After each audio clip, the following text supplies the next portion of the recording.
So, Dreamspace by Whitney Tates. She has a surrealism is the best way to describe their work. Uh, they, they say that their work is really their own style, and it really is. It's unique. Uh, it also often features portraits, flowers, insects, other plants of all sorts. Is very unique art. Sometimes space. I like her space work personally. So he's exploring liminal space and the state between being awake and asleep, that kind of dream-like uh, state that some of us have when we're very tired or just waking up. So it's definitely going to be worth checking that out. Um, Here's her Instagram, so we can look at a little bit of some of her work. Oh, this is two artists, actually, that seem to have bought her dumpster firework. I love these pieces. It kind of there's days where we all just feel like a dumpster fire. So this is uh, Marcy Hicks and Karen LeBeau, actually, who are two local artists as well. And you can see some of these. And here's some of her portrait work. I really like the space ones here, and how the flowers, how she has the flower petals adorning the eyes there. I love this one here. It has a lot of little freckles, and she puts a lot of detail in her work. But but yeah, so let's she goes by when she vends, which she vends very often. They vend very often in the area under Wet Paint Arts. So you may have seen her if you go to local events and things. But so if you see her again, stop and let her know that you got to see her interview and then you like her work. All right, so let's go ahead and take you over and get you started on that video. Guys, I know you'll enjoy it. I certainly enjoyed our talk. I love her work, and it's really good stuff. Especially, she's grown so much over the years, and the newest stuff I've seen that is going to be in the show is really good stuff. So, all right, enjoy. I know I did. Let's Hello, I'm Brittney Hazelton, and this is ArkLaTex Artistry, where we talk about the arts in our area. So today's guest explores the subconscious spaces between awakening and sleeping in their new exhibition, Dreamspace, at the Bossier Arts Council. Go ahead and introduce yourself. Hello, I'm Whitney, Shreveport native artist. I've been a full-time artist going on 6 years now. I've been painting for about 13, 15 years, and I do murals and fine art, lots of art shows, and you've probably seen me all over Shreveport Bossier doing pop-up markets and things, especially at the Revel and things like that. I have definitely seen you around. Yeah, I originally remember uh, first seeing you at like on Earth Day at Marlene's oh gallery yeah, downtown, yeah, and it was, I think it was 2015 or 16. It was when I first got into the art community. really. It was around That's that time. Yeah, that's around when I started doing like the markets and things. So that was my Yeah. first foray into it. And I was a newbie, not knowing what I was doing, but it was still fun. It I met sounds lots of like we people and stuff. started around the same time. Yeah, yeah, It kind of felt like it because I think I remember talking to you and you telling me you were just starting. yeah. Like that was like one of your first vending events or something along those lines. And I was just getting out there myself. I had a friend who was in lab rats who's like poking me. He's like, all right, we're going to take you. You're going to start vending. We're going to start learning all of this stuff. So, Whitney, tell me about the title, Dream Space. And in your own words, what does that mean for this exhibition? Dreamspace came along because most of I've been brainstorming this show for maybe like 3 years. Like I've always that's been my goal to have my solo show. And um I remember one day a couple of years ago, I was driving home, and for some reason it felt like I had driven through this portal of water. I don't Mm. know, maybe it's like just highway hypnosis or something, but it stuck with me. Like I just saw everything through this film of water, and it felt really floaty. And I thought it was an interesting feeling to experience, like being existing in these two different worlds at the same time. And so my artwork started exploring that.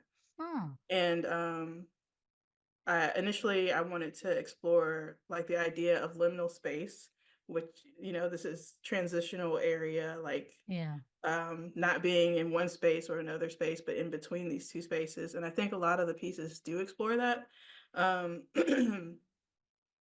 and so dream space is it's hard to explain. Like you It's a kind of have like a to, subconscious yeah, state that yeah, we're in between that. You interesting enough, the way you're describing it almost sounds like a spiritual experience, like a projection of sorts, almost in that subconscious yeah, way. Like kinda, it, yeah, like I can understand like as an artist sometimes feeling like in a trance when I work, definitely. and it feels like I'm somewhere between reality and what Right, the project I am's reality is. Like right, it's the work of itself is like its own thing. It's its own exactly. world, and you're Yeah, somewhere in between.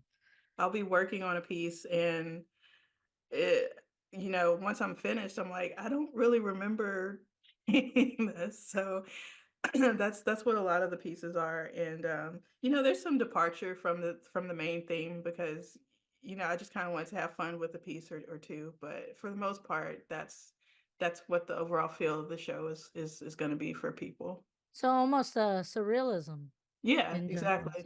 Yeah. So so interesting fact. Did you know Salvador Dali did this experiment often where he would deprive himself of sleep for like as long as he possibly could, right? And then he would sit in his chair in front of a canvas and he would set a timer for 20 minutes and he'd fall asleep. And then once the Mhm. timer went off, he immediately would wake up and start painting. So he was And painting his dreams. he was painting in that state between That subconscious, yeah, yeah, which yeah. which made obviously created a lot of amazing work Right. in that method. And it's like there's so my question is, do you think that there is a link between artistic creativity and the subconscious in general? I definitely think so.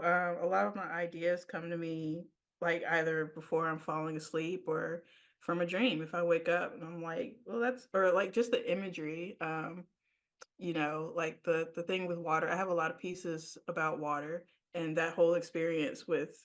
I mean, it just Yeah. felt weird. So I was like, I got to paint this out. But a lot of my ideas do come to me when I'm laying in bed trying to fall asleep. I'm not much of a sketcher, but I will write down words and feelings, and Yeah. so that's how my pieces come to life. Nice. So, interesting enough, I feel like water in general is like a spiritual thing. It's Yeah. like a spirit. Like actually, in my I write like short story. I write stories with my husband, and like this character who's like the essence of water is also the essence of the spirit. Mm, And I feel like those 2 things are connected, so, like, the subconscious and yeah. water, and I see, like I feel like there's more like, I think that's what dreams generally are, is like, kind of the subconscious creativity. I mean, we're spawning images in our head Right. without any, Right. conscious thought of doing it, and I think a lot of great artists have created work from those, states, you Yeah. know? Um so overall, would you describe how would you describe your work, like topics and subjects outside of the dream? Um, I always default to surrealism, but it's not quite that. It's just the best thing I can explain. Um, it's I do a lot of portraiture and explore a lot of kind of mental health topics, but Mm, not things that are like blatantly, this is what this painting is about. Like it's more a feeling, and people, when they see the work, they can identify with certain components of a piece. So I like to put layers of meaning into my work that I'm not necessarily telling you how to feel. yeah. So I think my work could be emotive, um, artwork, but surrealism is what I fall back on, and um, yeah, I've never really been able to quite pin down exactly what it It's is, really my your own style thing, is. right? Yeah, kind of, yeah. Well, I mean, I feel like like people who are open to art are probably generally more receptive to the emotions they feel when looking at pieces. Right, So you don't really need to have an exact defined like, you know, psychology issue or something that you are, right, expressing. I think people can just feel it, especially if they suffer from or have of that same feeling or right. emotion a lot, Yeah. you know. Would you say that there is any symbolism in your work? I would say so, yeah. A lot of times so my work has transitioned from, I used to literally paint very dark pieces, like earth Mhm. tones, and you really couldn't see them. So, I mean, you could, but you have to get up close and really analyze them. And so I remember someone telling me, like, your paintings are very dark in the sense that they were physically dark, but also emotionally dark, or Yeah. subject matter. And so I took that to heart, and I decided to brighten them up, literally. But I also want to keep that component of that weird sense of something's not quite Yeah. right with these pieces. And Yeah, so there's like this sense of like obscurity there. right, yeah. Yeah. And so I use, whenever I paint with flowers or bugs or animals or anything, I definitely look into what they mean. Like, I just don't Yeah. throw them into the piece just because they're there. Ah. I So paint a lot of monarchs because I like their symbolism of transition. They have that symbolism of transition between life and death. And yeah. then I also paint a lot of moths and florals. I don't just throw any kind of flower into a painting. I definitely look up. Flowers have their whole language. Yeah.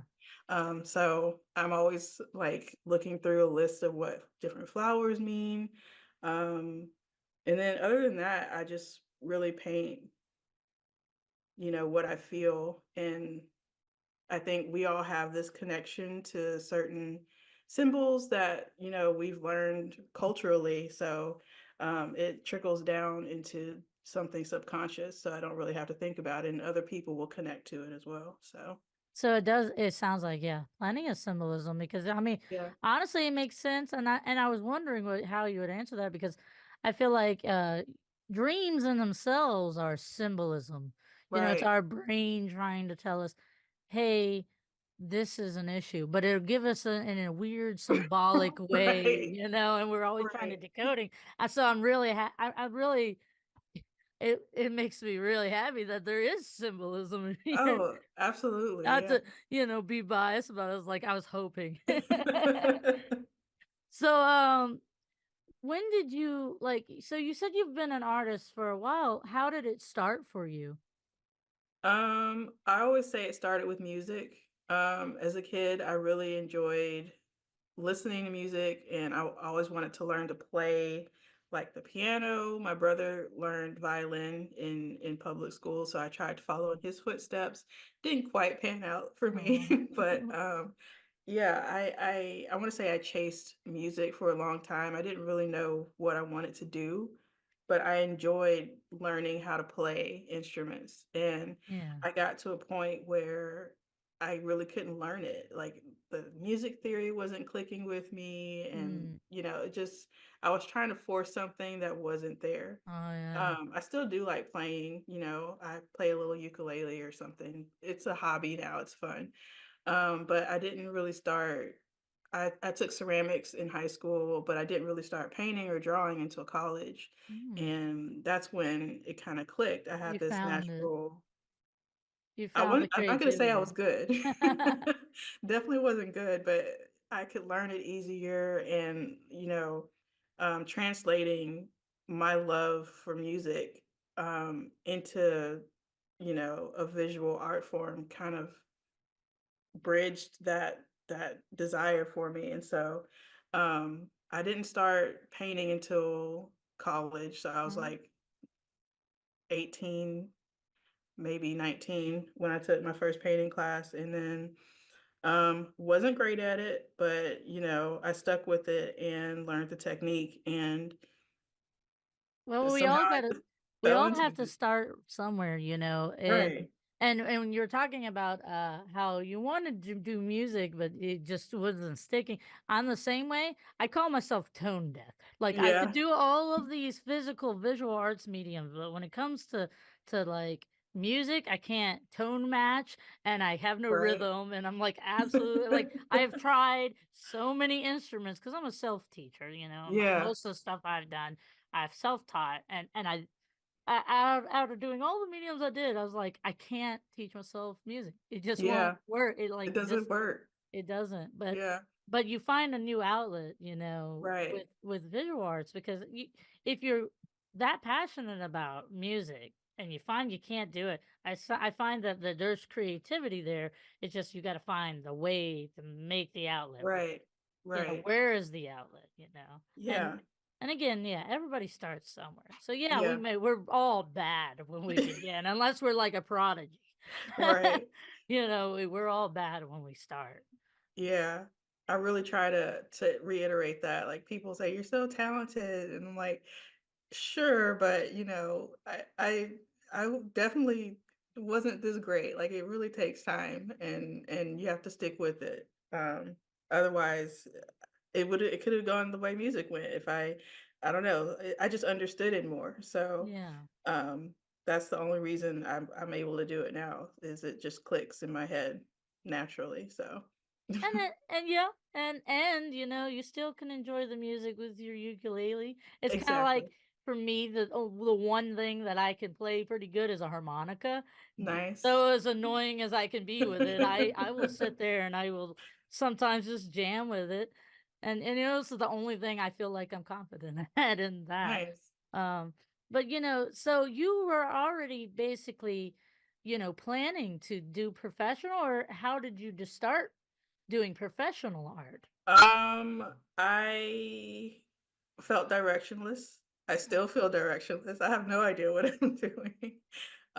But I graduated college. I went to work for a casino, and there was a time between graduating and working full time that I mean, I was still making art, but I wasn't really like I was just having fun. My Yeah. coworkers found out I was an artist, and so they asked me to paint their children or their pets. So I was in the pet portrait world for a Oh, while. that happens. Yeah. Yeah. As soon as they find out, they was like, Yeah. "Can you draw me?" So I was like, "Yeah, for money, like you can pay Yeah, me," and they exactly. did. So that was my first kind of experience with being paid to do the work. Yeah.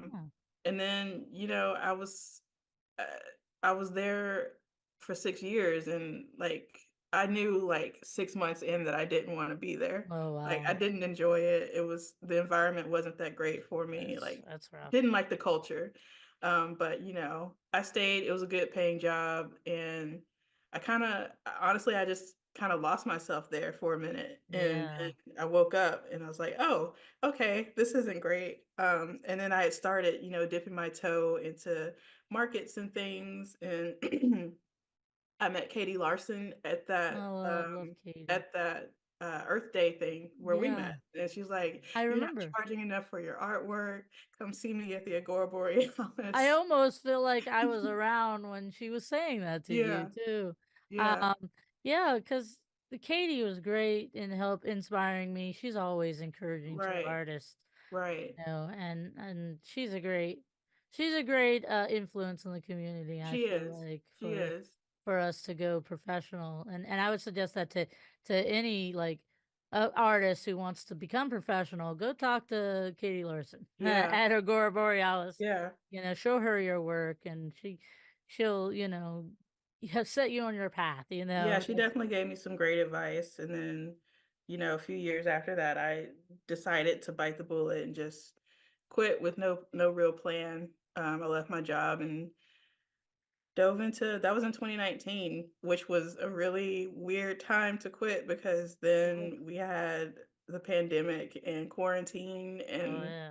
yeah, so That is that is quite a time, but like the amount of time you get to practice your work at that point though. yeah, I imagine like the seclusion, as bad as it sounds, is like that's a lot of time to just delve into your mind. yeah, yeah. It put a pause on things and it let me do things at my own pace. So, That's awesome. So yeah, so what advice would you give to an artist wanting to become a professional artist? have a plan. If you're trying to transition from, working a full-time or part-time job to, um, working for yourself, you really have to have a plan. You have to have discipline. It's not just about painting pictures or, whatever your medium is. You have to be able to market yourself. You have to have literally all the skills. You have to know marketing. You have to know sales. Definitely. I never imagined I would be a salesperson, but that's No. exactly what I am. And that's the probably the hardest part of the whole Mhm. thing is selling yourself and your work. I think that's hard Um, for most artists that are yeah, going. It's because most artists aren't that right, charismatic type that wants to go out and sell themselves. They're right, the introverts who want to do their art in the corner and be left right. alone. But yeah, it very much is. We're entrepreneurs that have to be able to do everything, Yep, including marketing ourselves. So, yep, yeah, it's definitely. well, thank you for the advice. Is there anything else you would like to tell our viewers before we go? Come check out the show. The reception's on the 6th, and I hope to see you there. I think it's a really cool collection of artwork, and hopefully I can sell some pieces. I hope you do. Yeah, So I hope to be there. I hope I can make it. I'm gonna try. But yeah, definitely. It's at the Bossier Arts Council. Give your support to Whitney the best you can. We want to support our local artists like Whitney and all the others that we have on our show. So definitely go out to the show if you can make it. cool. All right. Thank you Definitely, so much, Whitney. And if you have another show, let me know and I'll do an interview with you about it. definitely, definitely. Thank you. Okay. You take care. You too. See you later. All right, guys. So that was my interview with Whitney Tates about our upcoming show, Dreamspace, at Bossier Arts Council. Definitely take the time to go to that. It's December 6th, 6 p.m. to 8 p.m. This is the opening reception. If you can't make it to the opening reception, you can always stop in by the Bossier Arts Council. They usually hang these for about a month or so, or a little longer. So you can see her work. If you're interested in anything, you can buy it there. They may not. They may also have prints and stuff. I'm not sure if she will, but it's worth checking in if you can't afford like the actual paintings themselves. But just showing, sign the guest book, let her know how much you love her stuff if you go. That often means a lot to the artist, and it also supports the Bossier Arts Council because the more the people they have that go through there, the better it is for their overall nonprofit.